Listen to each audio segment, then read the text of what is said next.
What's up, everyone? Kyle here. I'm really excited to be starting a subscription for this podcast. Now, that doesn't mean that you need a subscription to listen to this podcast, but the benefits of getting a subscription are no ads like this one, and a shout out on each episode, as well as knowing that your money is going towards doing something good. This money is not meant to go to me. Some of it is meant to help me maintain this podcast and keep getting guests on, but most of it is meant to go towards providing school supplies towards kids in need. It's my commitment to put $3 of every monthly subscription towards providing school supplies to kids in need and helping them achieve their goals and dreams as well. This is a passion of mine. This is something that I really have been pursuing. This is why I have started all this, the podcasting, the books, everything like that, was to give opportunities to other people. So I'm very excited to be able to do this now. The subscription is $4.99 a month, so nothing crazy, unless one cup of coffee a month, that sort of thing. But it's very exciting, and it's going towards something that I am really passionate about and believe in. And I hope you enjoy the benefits of being a premium subscriber. There'll also be discounts and things along the way that I'll make available to people as time moves on and as this continues to grow. The link to subscribe is in the description below, so check that out. There's also a link to donate towards the mission of providing school supplies to those in need, so you can do that as well.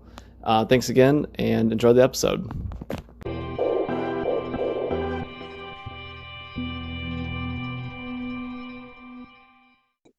Welcome, everyone. This is Our Travel Experiences. I'm your host, Kyle Rasmussen, and today I have with me Corey. Corey, how are you today?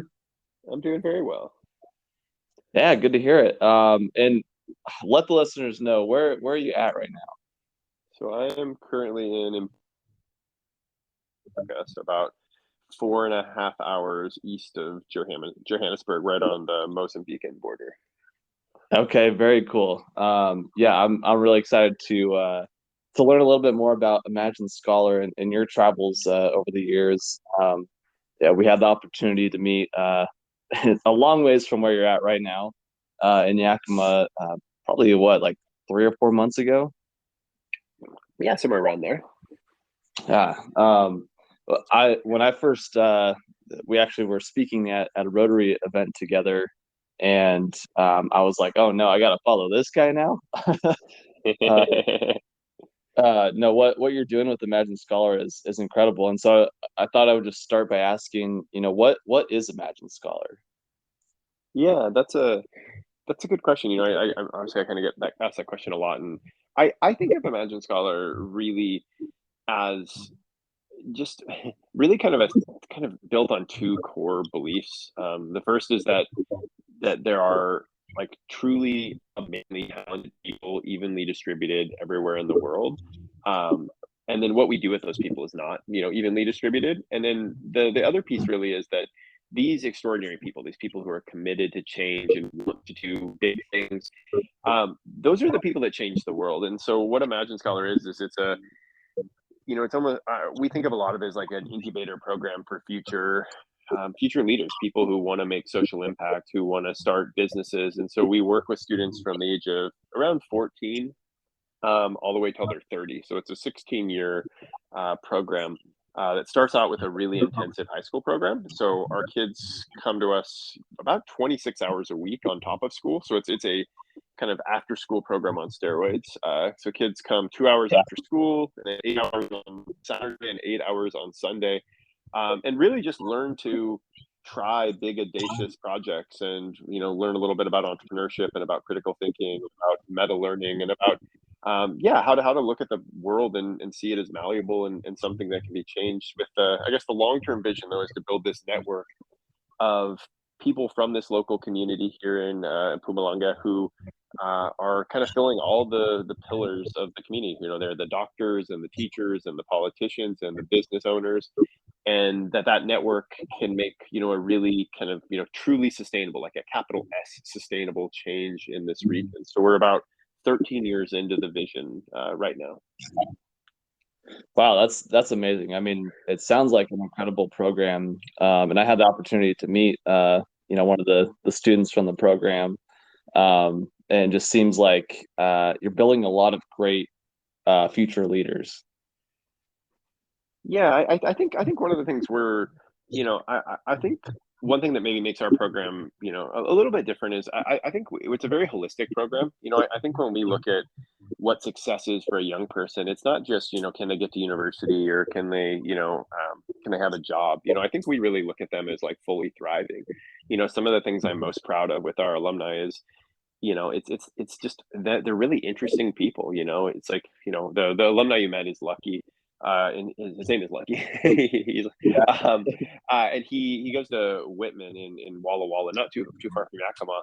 And it's like it's great that he goes to a great university studying computer science, but it's the fact that he's just like he's so vibrant. He's going on road trips with his friends and he's planning out like all the things he wants to do with his life. And it's like I think to me that's like the thing that I love about Imagine Scholar is that vibrance and the fact that I think so often, people from communities like this, it's they have to become very, very practical. And I think one of the things you and I bonded with is kind of a love of saying that like life is short and there's so many wonderful things out there in the world to see. And we want to kind of open that world up to our alumni, not just about can you be successful, but yeah, can you be happy, can you be healthy, can you be excited Yeah. by life?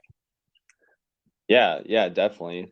So what gave you the inspiration to start this Imagine Scholar 13 years ago?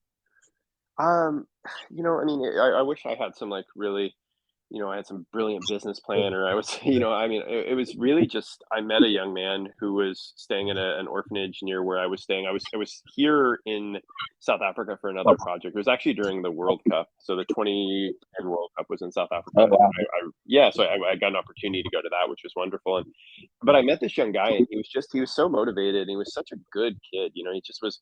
He was all the things you look for in a person. He just was kind and he was thoughtful and he had big dreams. And yet he was sitting in a classroom of 80 kids in the class, and there was no the like the special part of him, that vibrance of him wasn't really being nourished. And so there was just the thought that like, what if you did things outside of school? And so I took in a group of 5 kids, and I was planning on going back to graduate school. So I thought, well, this will be, these 5 kids, I can work with them and, maybe just try out some different stuff, try to do some of the things that really made me come alive as a person. And so it started off, just really with, I'd say with a lot of heart and not a lot of intentionality. And it's pretty incredible that it's become, something that is, I think this year we'll work with about 250 kids in weekly programs and about 3,000 students in light touch programs, and we have about 15 staff. And it's become something very, I think much more established. But it really started out with just seeing an opportunity, and yeah, and just really just meeting a good kid and being like, gosh, this kid deserves he deserves to have something more than what he's getting. Hmm. Yeah, that's incredible. What a journey, and I mean it's grown so much over the years. What was it like, taking those first few kids and working with them? Did you start kind of building this vision right away, or did it take some time, or what was it like with those first students? Yeah, it was. I think one of the advantages we have is that we weren't trying to become like an organization. So I mean, it was a lot of, just I look back and I almost kind of cringe, but it's a lot of like, us going on field trips and going hiking and watching, you know, movies that I thought were really interesting when I was younger and reading books and it was just it really was, I mean, I was probably more like a, kind of a cool older brother who tried to get you into the stuff he was into. There wasn't a lot of incredibly brilliant curriculum the first couple years, but the big advantage we had was that we really built it together. Me and the first 5 students, we would try stuff every week, and then we kind of sit down and say, "Hey, did that work? Was that cool? Should we try something different?" We started out as a 2 hour a week program, and we slowly grew to 4 hours, then 8 hours, and but it was all because they made the decisions. And the first group of 5 kids selected the next. So we took in a new class of 10 students, and they did all the interviewing and they selected them. And I think it was a huge advantage not coming in with some like pedagogical approach that was supposed to work, because we were able to build something that really fit the local context that the students were really bought into. And obviously we made a million mistakes along the way, but I think The nice thing is, that the students have always really felt a lot of agency in the process, but it was very much a comedy of errors a lot at the beginning. I mean, like I said, a lot of just us, like coming up with something that seemed really interesting, and then you'd sit back and be like, oh boy, that did not hit the mark. But again, I think all's well that ends well. Yeah. Well, I think that's so smart. I mean, you got the feedback from the students, and it sounds like they really helped shape what it is today. Yeah, yeah, and I mean, and I think it's still like that today. So even though the program's grown a lot, so our current program, it's myself and my wife, and then of our teaching staff, the other 10 are actually alumni from the program. So our entire teaching staff and management staff is students who've come through the program. And I mean, now some of them are 27, 28 years old. But the cool thing is that we still bring students in, and so it's been this really it's been a very, very, our program is very iterative. Like this year, we completely threw out all of what we did. I mean, we basically are not. I don't know if we're doing anything, and I think the reason for that is we always kind of have this ethos of simplicity, of saying that like really great education doesn't have to be it doesn't have to be complicated. You can create really profound breakthrough moments with really simple things. Like we used to have a very elaborate critical thinking curriculum, and what we actually switched to this year is we just play. We have a thinking protocol, and then we play board games. So we play really interesting, thoughtful board games, and we run through these, this like thinking system protocol, and we at the end we analyze who won and why. And I think it works better, and it's also just it's more fun, and it's so I think for us a lot of it has been trying to prune and say, hey, is there any just unneeded steps? Is there anything that's holding back this process? And again, also, can you make it joyful? Our kids go to full-time school, and so to come 26 hours, you don't want to just add 26 hours of school on top of it. You got to make sure that it's something people want to come to, and I think we've done a really good job creating a really vibrant, fun environment that, again, like none of our students look at those 26 hours as any kind of like investment or like some difficult thing. It's like this is where they want to be. I mean, we joke the only day we take off is Monday, and it's if we opened on Monday, I mean, every single one of them would be here. Wow. Wow. Yeah, I mean, that's amazing because I mean, 26 hours, that's a part-time job right there on top of, full-time school. So for them to be wanting to be there all the time, that's an amazing accomplishment, I would say. Yeah, and also, I mean, our students, some of them travel 45 minutes each way to get here. So I mean, it's definitely it's yeah, it's an incredible incredible commitment. I think it's a good I think it's a good testament of community when you have a community that just really, I think a lot of times people talk about with teens like peer pressure is often kind of used as like a pejorative. It's kind of like a negative statement that like, oh, peer pressure, but it's like the positive side of peer pressure when young people are pushing each other and motivating each other in the right way. It's such a profound force, and I think we've got a really good amount of that positive peer pressure where like everybody's kind of egging each other on and wanting to do more. And so yeah, no, it's really cool. I never would have imagined that we'd have such buy-in. But when you look at it, I think that's one of kind of the secrets of success is that it's all self-selected. The agency comes from it comes from the students, that no one's required to come. And I think the fact that it is self-selecting is, yeah, I don't know. There's something to that. I think a lot of times education, which is this wonderful thing. I mean, everybody likes to learn. There's a natural interest in like human beings, taking in and disseminating new information. But school is unfortunately doesn't harness that interest very effectively. So I think when you get kids actually excited to learn, it's a pretty beautiful force. Definitely, definitely. So, um, with the students that you have, is it like a selection process they go through, or is just anyone in the local community welcome to come? Yeah, so we have kind of like you can think of almost like a funnel. So we go out to schools and we run these low touch programs. And what we're looking for, we're kind of trying to give the best of Imagine Scholars. We do our meta learning curriculum, kind of this learning how to learn curriculum. We do some of our mindset curriculums of kind of how you control the stories and how you frame your life. And we are some of our critical thinking, like board game chess curriculum. And we look for the kids who just grab it and the kids who come early and want to stay late. And so those students get invited into a weekly program, a 2 hour a week program. And then basically we just see who are the most committed kids from that. And it's meant to be self-selecting. So we're not looking for who the smartest kid is or who who's the most, who has the best English skills or who's the most charismatic. It's just we're just looking for who's willing to make the commitment and our kind of like variable. So there is a selection process, but we it really is self-selecting. If a kid shows up and they really work hard and they want to be there and they treat other people the right way, they're going to get in. But it is, it's a huge commitment. So I think when you have a program that's 26 hours a week, I mean, it's very hard to fake that. You can't really. We have a 9-month application kind of year, so our whole grade 8 year is an application year, and we kind of joke, it's like you can't really fake something for 9 months. If you fake something for 9 months, you've just basically changed your personality, and great, you're in. But it is, yeah, I think that self-selecting nature, a lot of it is just based around choices, and and making those choices really clear that says, hey, Imagine Scholars are really powerful force, and this could really change your life, but you got to make that choice. And so, and that's a big choice for a 13, 14-year old to make. So it's really cool that we get so many kids who really do kind of opt in and make that commitment. Yeah. Do you have like as kids go through the program, do you have like a weekly like benchmark that you want people to hit, or just like a goal in mind for each kid, or is it really up to them to shape, what their goals and what they get out of the program?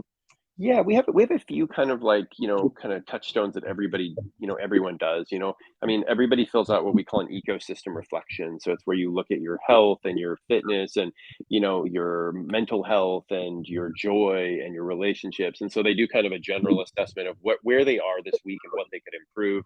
Everybody does kind of a learning scorecard, which is like, we treat their school kind of as their job, right? Like that's their, like that's their vocation. So we have a system where they can kind of lay out what their goals and deliverables are for their school week for themselves, and then they have a planner where they lay out. So it's like those are kind of the consistent things. But to be honest, every kid kind of is on a different journey. We do a lot of like entrepreneurship, so a lot of times they're working on projects or they're trying to do some kind of social ventures. So those will be very collaborative, and they'll have a collaborative goal. But what we're looking for really is for a student to have a breakthrough. We realized over the first kind of first 5 or 6 years there would be a moment in a young person's life where just something would happen and they would just take ownership of their life. It was like they no longer needed to be pushed or motivated. They really had their goals, they knew where they were going, they knew what they wanted.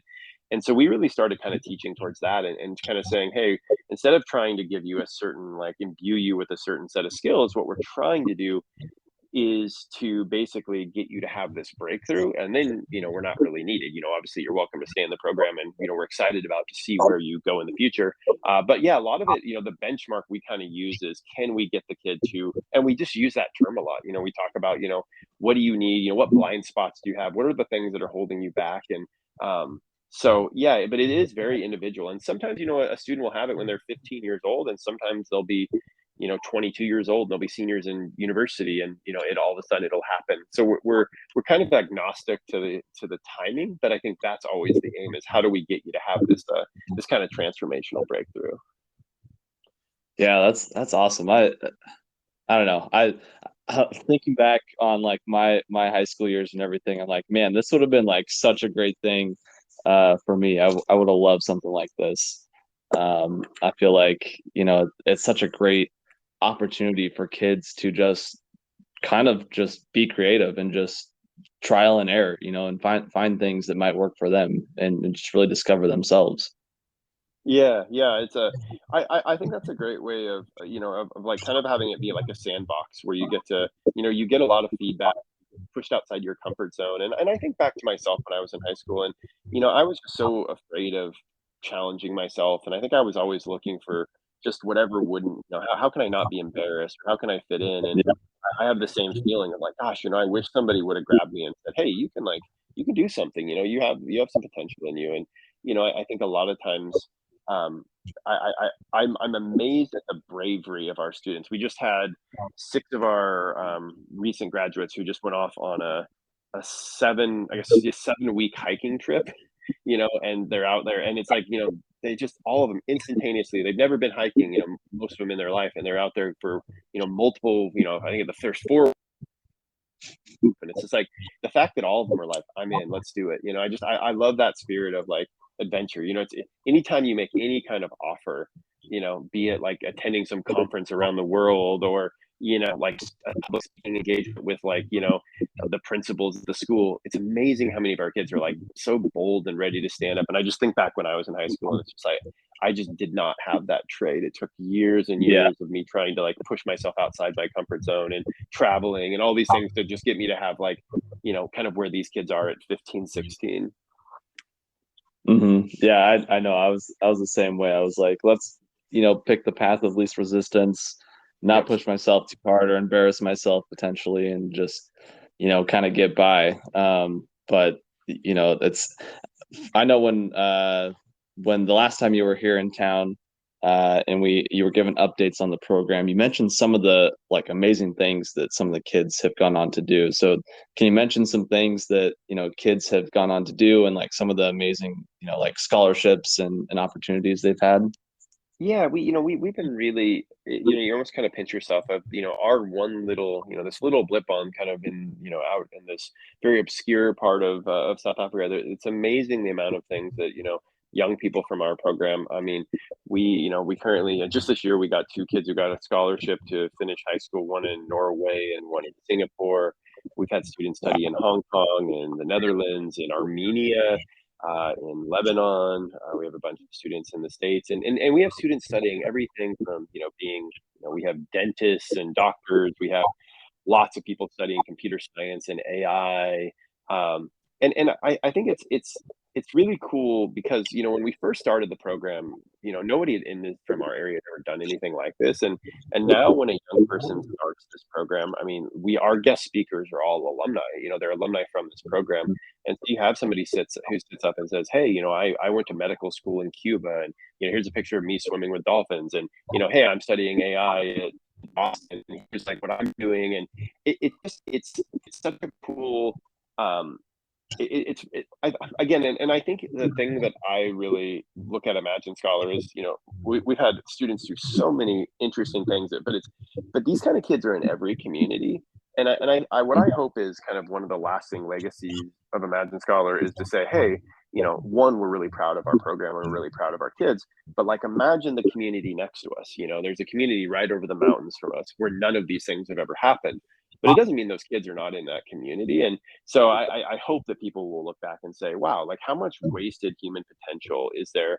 That it's, I think so often we think of it in like zero sum of like, oh, a kid got a job, that was good. And it's like, I think the biggest waste of like human resources, like the kid who could have been,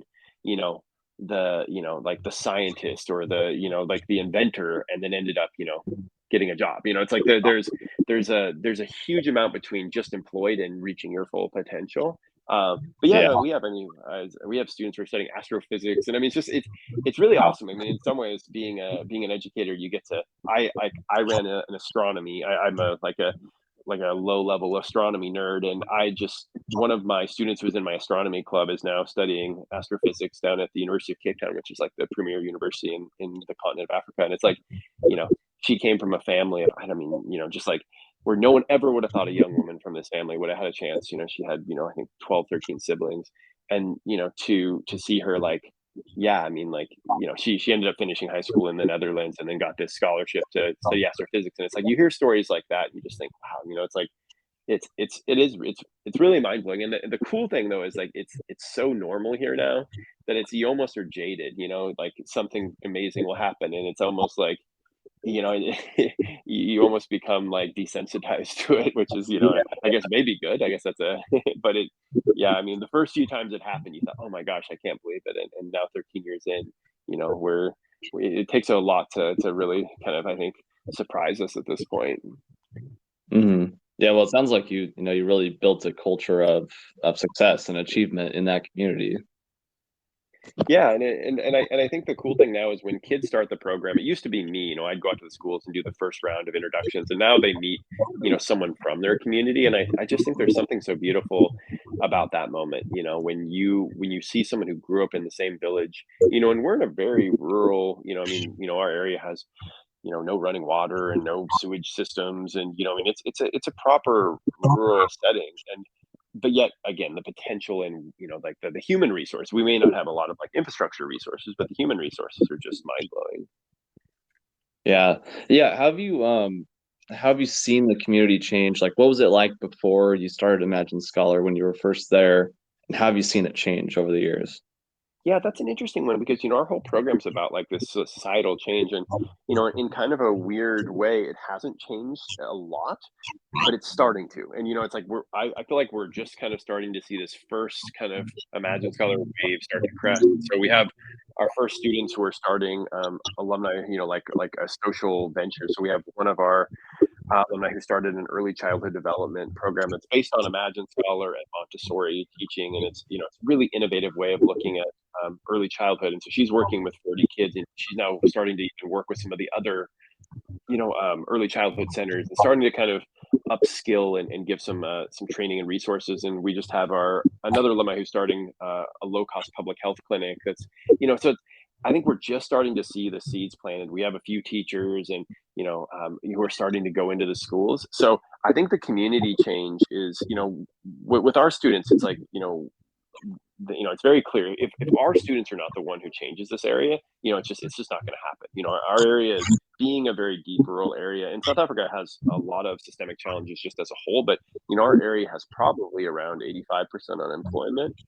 So it's an area where there's all the challenges you can point at. Of like, but starting to see kind of the initial seeds, and we're doing a big ideas festival this December where we're kind of trying to basically initiate the next round of projects. And so one of the goals is every year we're going to have this big festival, and that's where we're going to do pitches and kind of almost like a little bit of a Shark Tank style thing where alumni will bring projects and Imagine Scholar will kind of seed fund the next round of ventures. So it's a really exciting time here. For the first 10 or so years, the program was pretty similar, just kind of plugging along, and then these last couple of years have been this big expansion, which is cool. I mean, especially with alumni coming back and joining the staff. That was the big goal, is can we get will these amazing young people who have all these options in the world, are they going to want to come back to the village?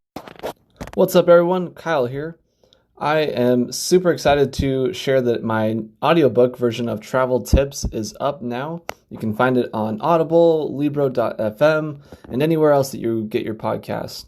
Go check it out and buy a copy. It also has 30 minutes, a little over 30 minutes of bonus commentary that isn't in the actual book, so that's a little added bonus. But go check it out. I appreciate all the support, and I hope you guys enjoy the episode. They grew up in and work at Imagine Scholar, and we've been very grateful and very excited by how many of them. I mean, to have 10 of them back already is way beyond where we thought was possible. Yeah, that's really cool. Are they just volunteering, or are you able to pay them and have them as actual staff members? Yeah, we're I think Imagine Scholar has kind of a different kind of a different human resource philosophy, and the fact that like our staff and our really the product we're trying to create. So I think we've tried to create a very creative, I think a lot of times, people who work at nonprofits, there's a little bit of a, to be honest, nonprofits are not the best jobs normally, because everybody, you kind of exploit people's interest and their hearts to for a good cause. And so you can basically not pay them very much. And I think what we're really doing is trying to push against that trend and saying, hey, we want the best people, and we're going to pay above market rates. And we actually have a kind of an interesting bonus system, like a profit sharing system. So as the organization really thrives, the alumni have a chance to get like bonuses like you would if you worked at a bigger corporate that says, hey, you guys are the lifeblood of this, like, why can't you also really, like, this doesn't have to be a survival job. And it's been awesome. We've been able to, hire alumni, who have really unique, different backgrounds. We've hired alumni away from corporate jobs. We've been able to bring in really people who are the absolute kind of stars who I think will add the most value. And I think it's fun also because as somebody who's known these people since they were in 8th grade, 14 years old, it's really, really cool to be like, hey, I remember I read or I heard a podcast by a guy named Derek Sivers on it, and he just talks about, he had a company, and he just said, you can make your own company a utopia. You don't have to put in all of the kind of the rules and the friction points and the things that make people hate their job. You can treat people really human, and you can we have a policy where our staff, if they want to go on any amount of vacation, if you want to go to, I've said, if you want to go to Europe for 3 months, just let us know. Like we we want you, because you are also like the beacon and the inspiration. I got to spend a lot of my 20s traveling, and it was really such an informative experience. But for them, it's even double meaningful, because then the students look at them and they think, wow, I never knew you could do that. It kind of breaks open the world as what is possible. And it's been really cool to see, like, our staff, as they're like, becoming these like really vibrant young professionals and going to film festivals and, doing really interesting international travels. And, we look at that really as additive. That really is the mission. The mission is to build really vibrant people, and our staff is kind of on the vanguard of that. Yeah, no, that's incredible. I like the word vibrant people. I feel like that's a really good way to describe it. Yeah. Not just people that are, plugged into the system, like you said, that just have a job, that are just going through the motions. You got people that, that are vibrant, that are living their lives to the fullest extent that they can. Yeah, and it all kind of feeds back into the system. If you have staff that are really vibrant, they love their job, and then they are, better mentors and coaches to the students, and the students get excited by that life. And it just, I think a lot of times we treat people who work for us as like a resource that we try to like maximize the most value from, with giving the lowest value back. And I just don't think that's a very sustainable way to engage with human beings. And for us, like, we want this to be, and we really want this to be your dream job, and we want this, ideally to be a job that you can have, forever. That this could be something that you really, look at as like a real calling and a career. And so it's been really fun to get to kind of, and we're in the really early innings of like building a really unique and interesting staff culture. Like last night we did a big like pizza night, and it's really fun to like be with a place where everyone loves their job. It's like, I don't think that's very regular. And it's just sad to me. I mean, you spend such a big portion of your life, and I mean, just even just like the little human things, again, like of trusting them and just letting them kind of, like, we don't you don't have to, you don't have to start work at a certain time, or it's just saying like, hey, I know you love this, and I know you're going to find the ways to add value. And we don't have to create like a police structure. And it's amazing, because then what you get is people who, I mean, our staff puts in so much extra effort, and they're so invested. And like again, I think the system kind of, it's self-fueling. It's just like the more they love their job, the better their job is, which makes the organization better, and that just kind of feeds itself. Yeah, for sure. What are maybe some of your proudest moments over the years of running Imagine Scholar? Yeah, that's a great question.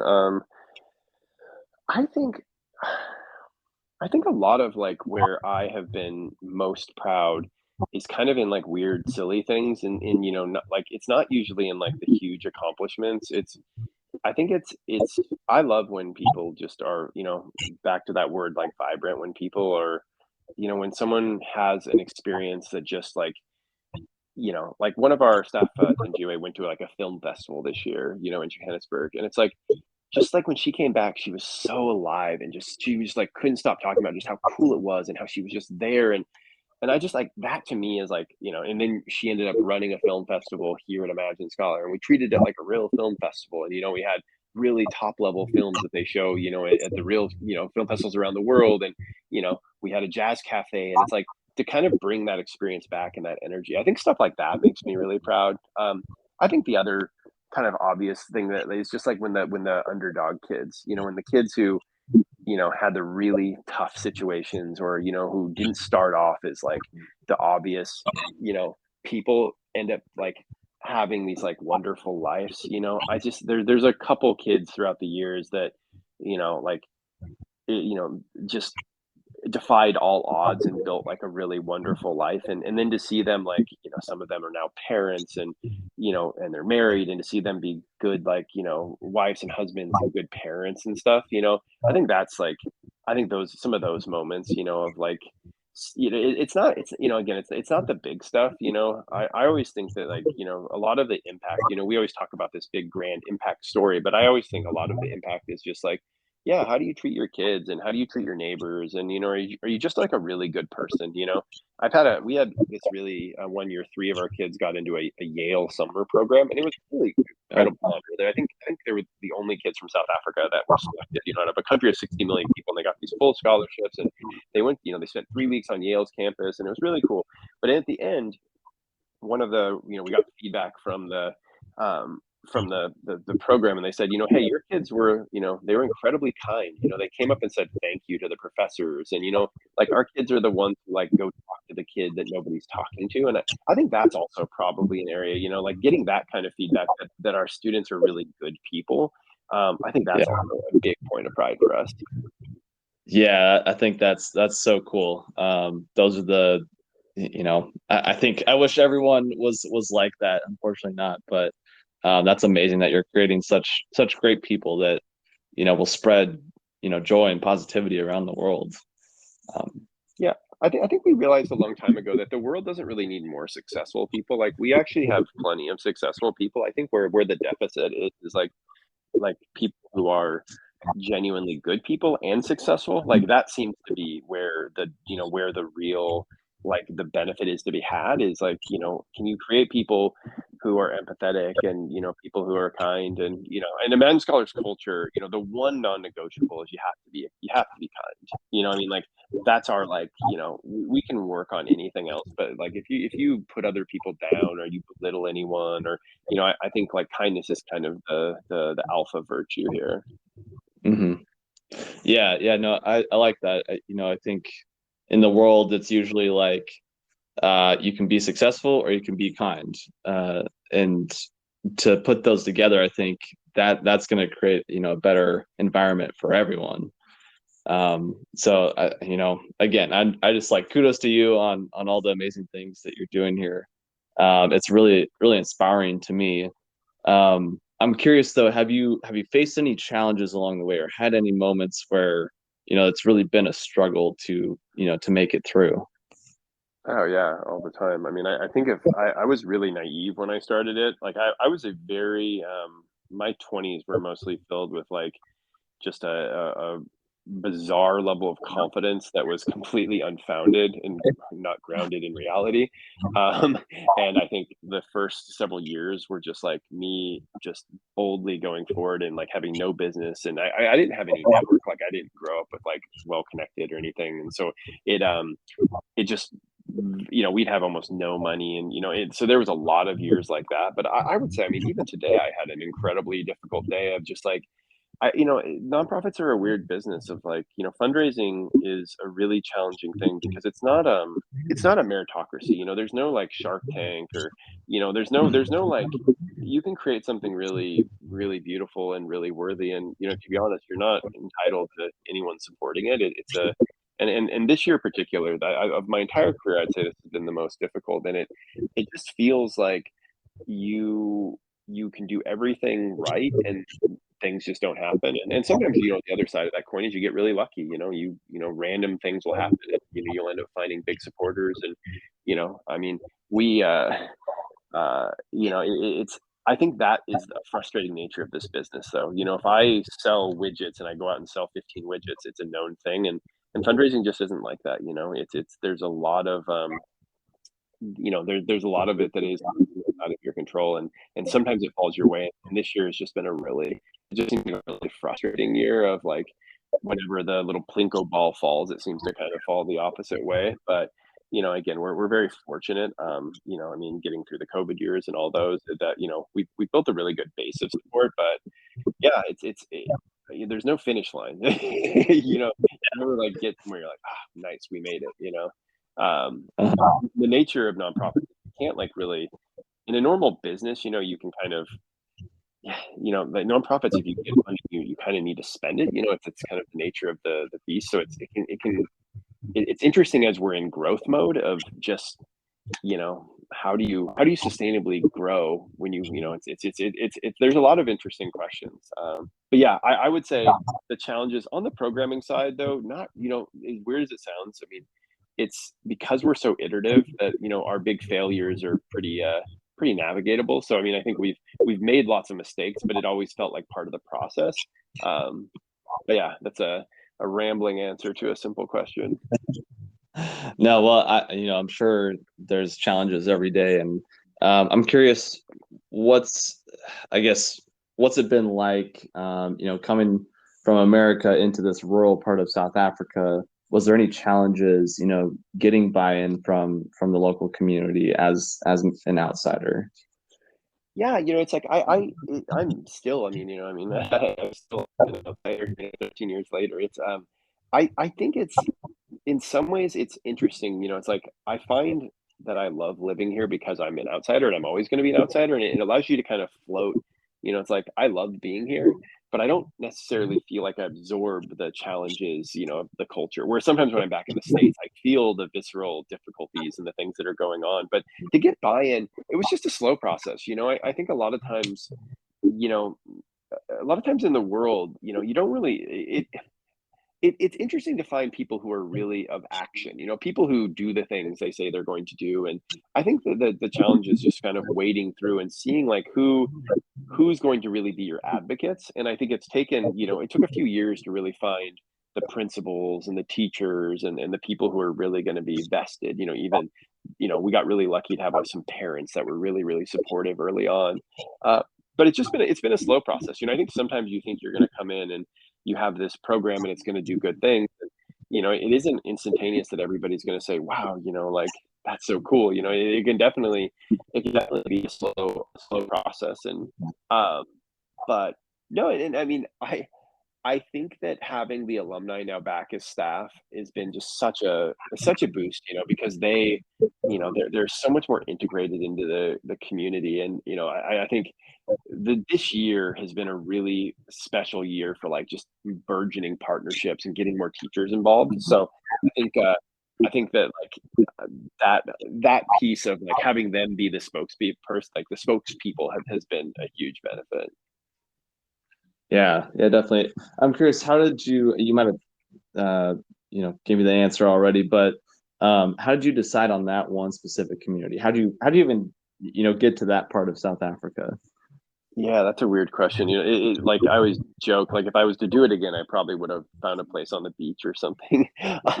But I was living in Thailand at the time, and just kind of was about to go back to grad school, and was living up in Chiang Mai. And a few friends I went to college with connected me in with like an organization they were running, and one of the guys there, had a very tenuous connection with this area, and so he offered to bring me here for another project, kind of a semi, kind of sort of in this space. And so it was, and like I said, it was during the World Cup, and I thought, oh well, I've never been to the continent of Africa, and it's 3 months, and it'll be kind of cool. I'll go, I'll work this project for a little bit, and then check out a few World Cup games. And this was never. I mean, I loved living in Thailand. I thought, oh well, I could, come back here at some point, but I never really thought, oh, rural South Africa would be a place that would hold me. But Yeah. yeah, so I got here, and very much like 3 months was, and yeah, 13 years later, I'm still here. But just a complete random chance. Even the person who originally kind of made the connection to come here, his connection to the area was like, he had a guidance counselor from school who came here. It's like it was not like he had some like abiding connection. So it's kind of weird the way life works. And I mean, I met my wife while here, and I have a child. It's like everything in my life is basically because of this like incredibly bizarre, not particularly well thought out decision that like. And again, if you would have asked me, I never would have thought that this like, I mean, I even nonprofit work. I mean, I didn't really see myself as somebody who would have thought about even doing anything in this space. So I guess it's like one of the kind of the beauties of getting out into the world, and you never know, like the ideas you think. When I was in college, I was planning on being a sports agent, so that was like my grand plan, and I took the LSATs to go to law school, and that's what I thought I was going to do. So running a rural African nonprofit was, I would have been blown away that this is what my life ended up being. Yeah, that's insane. I mean, it's almost like the universe knew what you should be doing in your full potential before you knew it.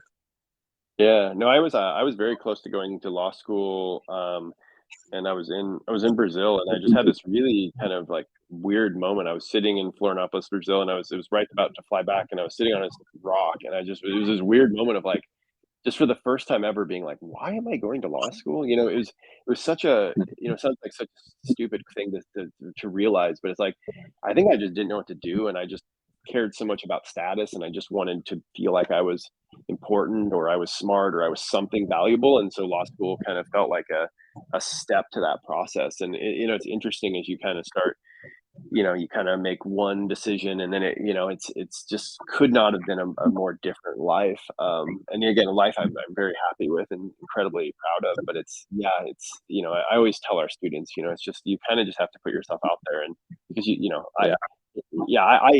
it's such an interesting thing to like look and retroactively and thought, gosh, if just a couple little things would have been different, every variable of my life would be completely different. Yeah, that's so insane to think about. Um, did you start Imagine Scholar with your wife, or did you meet her, later on in the journey? Yeah, so my wife was, I think, the fourth staff member of Imagine Scholar. We had a little laxer HR policies back then. So she came down for a 1 year volunteer opportunity, and it was very clear, like when she was here within a month or so, she's like just a kind of just a superstar human being, and was like, wow, we really would love to keep you here, like as an Imagine Scholar staff member. And then um, eventually we found there was a little bit of a spark between the two of us. And so we've kind of co-run Imagine Scholar for just about 11 years now. So she came in year 2. And she's done a lot of programming and really kind of driven a lot of the curriculum development. She has a real abiding passion of neuroscience, and just how does learning happen, and how do young people kind of how do they come alive. And so it's been a wonderful partnership. I think being able to do it together, it's obviously helped with like sustainability, and Mhm. but yeah, it's been nice to kind of have somebody to build it with. Yeah, definitely. When I had the opportunity to meet her a month or two ago, she seems like a rock star, and it just seems like that partnership has really worked out well for everyone. And now you guys have a young kid, which is exciting as well. Yeah, he's got a good gig, man. Being so we his name's Otis, and he's gonna turn a year in a couple days actually. But he has the most incredible setup just on earth. I mean, he like just being on campus, and he never not have somebody want to like hold him and play with him, and having all of our staff here. And we had this amazing young man who was this incredible Imagine Scholar. And so we actually had brought his mom on to help kind of watch him during the day. We're like, well, you did an incredible job raising your son. Maybe we can put some of that magic in ours. So it's a Yeah. very good for him. So yeah, we're always kind of ourselves as parents to be like, yeah, I don't think any young person on earth gets like more showered in love and just positivity. And Imagine School is a really, really positive space. So it's been a really great place to have a child as well. Oh, that's awesome. Do you have plans to expand Imagine Scholar within the community or beyond the community potentially? Yeah, we've always said our stuff is all open source. So what I would love to do is find somebody, when I started, I think I was 26, 27, and somebody who's really passionate, and say like, hey, here's what we learned, and you don't have to make all the mistakes, and here's what we've learned about this, and here's our curriculum, and kind of let it expand via ideas. I think our alumni, are going to continue to grow in the community itself. So I think we did a big expansion this year of, going out into the schools. So I think we'll continue to grow as more alumni come back. And then I don't know, you never know where life will go. At some point, the alumni staff will probably not need us as much on the day to day. So we will probably, I don't know what we'll do. I mean, we'll still be involved, and I'll always help kind of on the fundraising side of things. But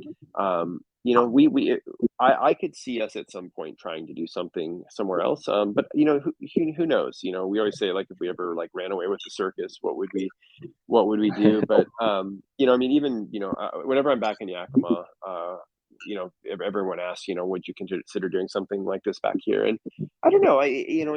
It's been such a fully immersive project that it's like it's kind of daunting. I mean, we always looked at this as a 20-year vision. So we're on year 13, and so we have 7 more years to get to kind of this 20-year mark. And I think for a program like ours, you kind of need about that level of commitment. And so, I mean, it's a little scary to think about jumping in for another 20-year 20-year adventure. But I would love to help other young people, like who are passionate about this. I think I think for me that would be a direction I would love to go, is being a bit more of a mentor, and obviously with our alumni. But yeah, but who knows? I mean, Kyle, it's very hard to like. I always like. I've become very suspect of my ability to estimate what my future is going to be. I think I'm pretty atrocious at it. So we we'll keep all options open. Hmm. Yeah. Well, I could definitely see, you know, this really just, growing into something that, could spread around the world too. Especially as you have more and more alumni that are going out into the world. I think you just really, really show people that there is an opportunity to, do things, maybe a little different than we're used to, and have it be, a good thing for everyone. Yeah. Yeah, I think we have some incredibly ambitious alumni, and it's like I always feel like, I've always thought of myself, and I think my wife thinks this way too. We're kind of like more like craftsmen, we wanted to Mhm. do something not that big, but do it really, really well. And so we've kind of, been in this lab, and we've been, in the program's, a decent size now, but we've never grown for growing sake. But there's definitely some of our alums who I feel like have like I think have a little bit more of an ambitious bone in their body, and I would love. I mean, the thing that would make me most proud is to see, again, them start the next, chapter down in Cape Town, or somebody to start something, somewhere else. That, I think that organic model of trusting the people, like that these young people have the capacity to not just recreate what we've done, but really evolve it. And you know truly, like what is the next evolution? We've kind of created the version 1, but what's the version 2 and the version 3? And so that's the exciting piece. Is so much of what the future of Imagine Scholar is just going to be a bunch of really like extraordinary individuals finding ways to make interesting impact. And like, this early childhood development program, I mean, it's like it's been awesome. I mean, I'm very grateful to be on the board of directors, and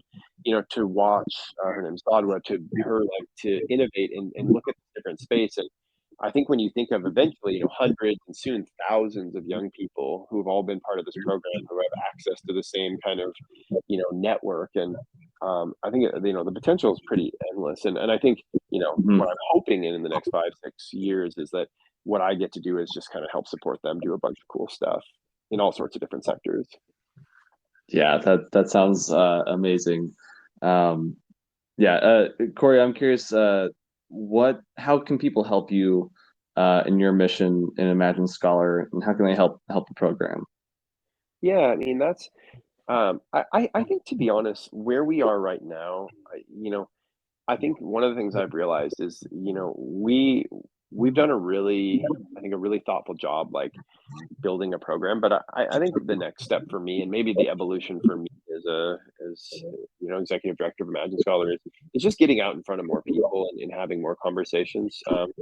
Getting connected into to different networks, and in everything from, like people who have, who are in the early childhood development space, who want to like talk to Zadwa about what they're doing, to obviously, I mean, funders and foundations and things like that. But yeah, if anyone's excited by this work, and feels like it kind of hits them in a spot, and this seems like something they'd be interested in, obviously they can check out our website, which is imaginescholar.org.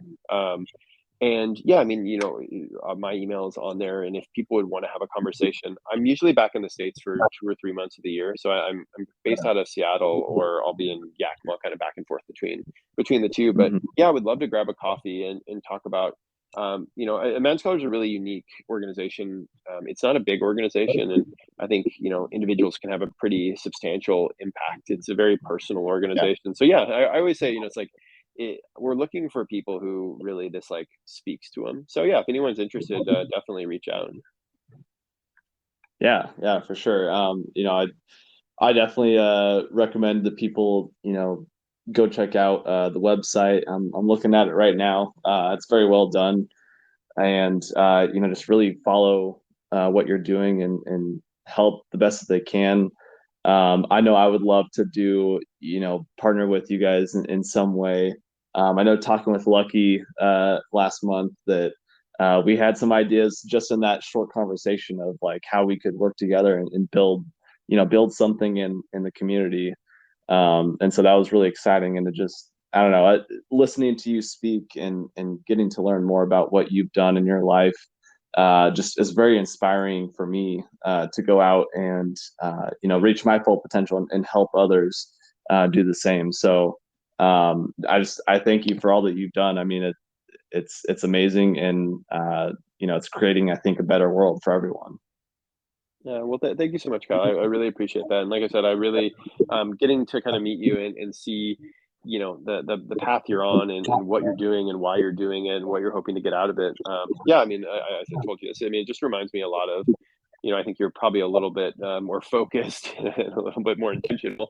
But I think the same spirit was there of just trying to get out into the world and having this, vibrance, like you said, a vibrance of that the world's a really beautiful place. And I think people can get bogged down in a lot of negativity. And I think one thing I'm really grateful for is, we're in an area that has a lot of challenges, but there's a lot of good stuff going on in the world. And there's a lot of good people who care about, moving the world forward. And I think, it's when you get in a little silo, you kind of lose sight of, not that there isn't challenges and not that there's not difficulties, but it's a pretty incredible life we get just to get out there and experience it. So yeah, no, keep doing what you're doing, and yeah, really enjoyed the conversation.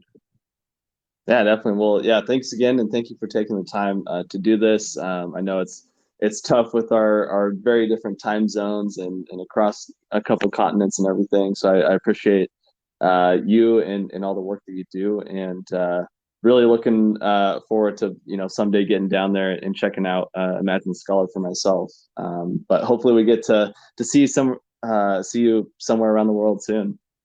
Perfect. Awesome. Kyle, well, thanks so much, and have a good rest of the day. Yep, you as well. Have a good one.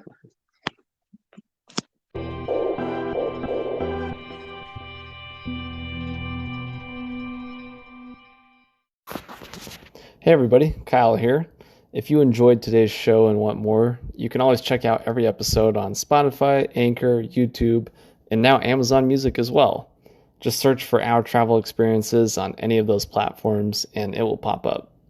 You can also find everything all in one place on my website, ourtravelexp.com. And if you want to see my travel pictures as well as travel pictures from guests on the show, you can check them out on Instagram. The page is called Our Travel Experiences Podcast. And if you want to share your own pictures on the Instagram page or be a guest on the podcast, you can message me via that Instagram page or email me at ourtravelexperiences@outlook.com. I would love to see your pictures and hear about your travel experiences, so please send them my way. And if that isn't enough for you, make sure to check out my weekly YouTube show, From Around the World Fridays. Every Friday, I'm taking 5 to 10 minutes to answer questions from listeners, share some souvenirs that I bought over the years, share my postcards over the years that I've accumulated, or share videos and pictures from one particular city or country that I visited, and so much more. So check it out, guys. You won't be disappointed. And make sure you go subscribe to that as well. Thanks again for listening, and I'll see you somewhere around the world soon. Thank you to all the listeners and subscribers of this podcast. It's amazing that I get the opportunity to do this and, talk to all of these amazing people around the world and hear their stories and share it with you. It's been a dream doing this. It's a lot of fun, and I'm excited to keep moving forward with it. As always, the subscriptions, $3 of the monthly subscription goes towards providing school supplies to kids in need around the world. And I'll be providing more updates on those, on progress with that as time moves along. But again, hope you enjoyed the episode, and we'll see you next week for another inspiring story and great episode. Have a great week. See you next time.